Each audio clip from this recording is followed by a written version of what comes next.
ಕುಕ್ಕೆ ಸುಬ್ರಹ್ಮಣ್ಯದಾಗ ಸರ್ಪದೋಷ ನಿವಾರಣೆ ಮಾಡಕ ಏನ್ ಪ್ರೊಸೆಸ್ ಐತಿ ನೋಡೋಣ ಬರ್ರಿ. ಸೊ ಹಾಯ್ ಹಲೋ ನಮಸ್ಕಾರ, welcome to my another vlog. Last ವಿಡಿಯೋದಾಗ ನಿಮ್ಗೆ ಹೇಳಿನು ಕುಕ್ಕೆ ಸುಬ್ರಹ್ಮಣ್ಯದಾಗ ಸರ್ಪದೋಷ ನಿವಾರಣೆ ಮಾಡ್ತಾರಂತ. ಇದನ್ನ ಮಾಡ್ಬೇಕಂದ್ರೆ ಫಸ್ಟ್ ನೀವು ಆನ್ಲೈನ್ದಾಗ ಸರ್ಪ ಸಂಸ್ಕಾರ ಪೂಜಾ ನೀವು ಬುಕ್ ಮಾಡಿರ್ಬೇಕು. ಬುಕ್ಕಿಂಗ್ ಇಲ್ಲ ಆಗಿತ್ತಂದ್ರ ಏನ್ ಮಾಡ್ಬೇಕಂತ ನೆಕ್ಸ್ಟ್ ಬರೋ ವಿಡಿಯೋದಾಗ ನಿಮ್ಗೆ ಹೇಳ್ತಾನು. ಪೂಜಾ ಬುಕ್ ಮಾಡ್ಕೊಂಡ್ರೆ ಏನ್ ಮಾಡ್ಬೇಕಪ್ಪ ಅಂತಂದ್ರ ಫಸ್ಟ್ ನೀವು ಬೆಳಿಗ್ಗೆ ಬೇಗ ಎದ್ದ ರೆಡಿ ಆಗಿ ಟೆಂಪಲ್ ಮೇನ್ ಗೇಟ್ ಸೈಡ್ ದಾಗಿರೋ ಸರ್ಪ ಸಂಸ್ಕಾರ ಸೇವಾ ಕೌಂಟರ್ ಅಂತ ಐತಲ್ಲಿ ಅಲ್ಲಿ ಹೋಗಿ ನಿಂದಿರ್ಬೇಕು. ಅವತ್ತಿನ ಬುಕ್ಕಿಂಗ್ ಯಾರ್ಯಾರ್ದು ಐತಿ ಅವ್ರ ಹೆಸರು ಕೂಗ್ತಾರೋ ಅಲ್ಲಿ ಹೋಗಿ ಒಳಗೆ ಹೋಗಿ ರೆಸಿಟಿ ತಗೊಂಡ್ಬರ್ಬೇಕು. ಅದನ್ನ ತಗೊಂಡ್ ನೆಕ್ಸ್ಟ್ ನೀವು ಆದಿ ಸುಬ್ರಹ್ಮಣ್ಯ ಟೆಂಪಲ್ ಹತ್ರ ಹೋಗ್ಬೇಕು. ಒಂದ್ ಇಂಪಾರ್ಟೆಂಟ್ ವಿಷಯ ನೆನ್ಪಿಟ್ಕೋರಿ, ನಿಮ್ಮದ್ ಪೂಜಾ ಮುಗಿತನ ನೀವು ಯಾವ್ದೋ ಟೆಂಪಲ್ ದಾಗಿರೋ ದೇವ್ರ ದರ್ಶನ ಮಾಡಕ್ ಅಲೌಡ್ ಇರಂಗಿಲ್ಲ ನಿಮ್ಗ.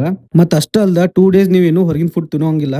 ಪೂಜಾ ಸ್ಟಾರ್ಟ್ ಮಾಡ್ಬೇಕಂದ್ರ ಆದಿ ಸುಬ್ರಹ್ಮಣ್ಯ ಟೆಂಪಲ್ ಬಾಜುಕ ಯೋಗ ಶಾಲೆ ಅಂತ ಒಂದ್ ಐತಿ, ಅಲ್ಲಿ ಹೋಗಿ ನಿಂದಿರ್ಬೇಕು. ನಮ್ಮ ರೆಸಿಟಿ ಮ್ಯಾಗ ಒಂದು ಸೀಟ್ ನಂಬರ್ ಕೊಟ್ಟಿರ್ತಾರೋ ಆ ನಂಬರ್ ಎಲ್ಲೈತಿ ನೋಡಿ ಅಲ್ಲಿ ಹೋಗಿ ಕುಂದಿರ್ಬೇಕು. ನಮಗಂತ ಹೇಳಿ ಒಬ್ರು ಸ್ಪೆಷಲ್ ಪೂಜಾರಿ ಬುಕ್ ಮಾಡಿರ್ತಾರೋ. ನಮ್ದು ಪೂರ್ತಿ 2 days ಪೂಜಾ ಎಲ್ಲ ಅವ್ರ ಮಾಡ್ತಾರೋ. ನಾವು ಬುಕ್ ಮಾಡಿರೋ ಪೂಜಾದಾಗ ಎಲ್ಲಾ ಇನ್ಕ್ಲೂಡ್ ಇರ್ತೈತಿ. ನಾವೇನು ತರೋ ಅವಶ್ಯಕತೆ ಇಲ್ಲ ಮತ್ತು ಹೊರಗೆ ಯಾರಿಗೂ ದುಡ್ಡು ಕೊಡೋ ಅವಶ್ಯಕತೆ ಇಲ್ಲ. ಸೊ ನೆಕ್ಸ್ಟ್ ಬರೋ ವಿಡಿಯೋದಾಗ ಫುಲ್ ಪೂಜಾ ಪ್ರೊಸೆಸ್ ಹೆಂಗಿತ್ತ ತೋರಿಸ್ತೀನಿ. ಇದ್ರ ಬಗ್ಗೆ ನಿಮ್ಗೆ ಏನಾದ್ರು ಡೌಟ್ ಇದ್ರೆ ಕಮೆಂಟ್ ಮಾಡೋದಾ ಮಿಸ್ ಮಾಡ್ಬೇಡ್ರಿ.